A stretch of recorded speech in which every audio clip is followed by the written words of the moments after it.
প্রধানমন্ত্রী তারেক রহমানের নেতৃত্বাধীন নতুন মন্ত্রিসভায় জায়গা পেয়েছেন ৩ নারী সদস্য, যা শুরুতেই আলোচনায় এসেছে। তারা হলেন আফরোজা খানম রীতা,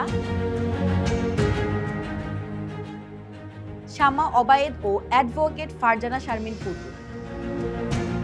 প্রথমবার সংসদ সদস্য হয়েই পূর্ণাঙ্গ মন্ত্রী হিসেবে শপথ নিয়েছেন আফরোজা খানম রীতা। মানিকগঞ্জ ৩ আসন থেকে নির্বাচিত রীতা পেয়েছেন বেসামরিক বিমান ও পর্যটন মন্ত্রণালয়ের দায়িত্ব। স্বাধীনতার পর এই আসন থেকে একমাত্র নারী সংসদ সদস্য হিসেবে নির্বাচিত হয়ে তিনি গড়েছেন নতুন ইতিহাস।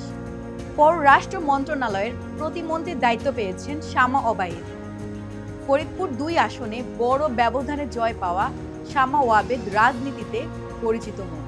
তিনি সাবেক মন্ত্রী ও বিএনপির মহাসচিব প্রয়াত ওবায়দুর রহমানের কন্যা এবং দলের কেন্দ্রীয় কমিটির সাংগঠনিক সম্পাদক হিসেবে দায়িত্ব পালন করেছেন। অন্যদিকে সমাজ কল্যাণ মন্ত্রণালয় এবং মহিলা ও শিশু বিষয়ক মন্ত্রণালয়ের প্রতিমন্ত্রী হয়েছেন ফারজানা শারমিন পুতুল। নাটোর ১ আসন থেকে প্রথম নারী ও সর্বকনিষ্ঠ সংসদ সদস্য হিসেবে নির্বাচিত হয়ে তিনি দৃষ্টি কাড়েন। এবারের নির্বাচনের রাজশাহী বিভাগে একমাত্র বিজয়ী নারী প্রার্থীও তিনি।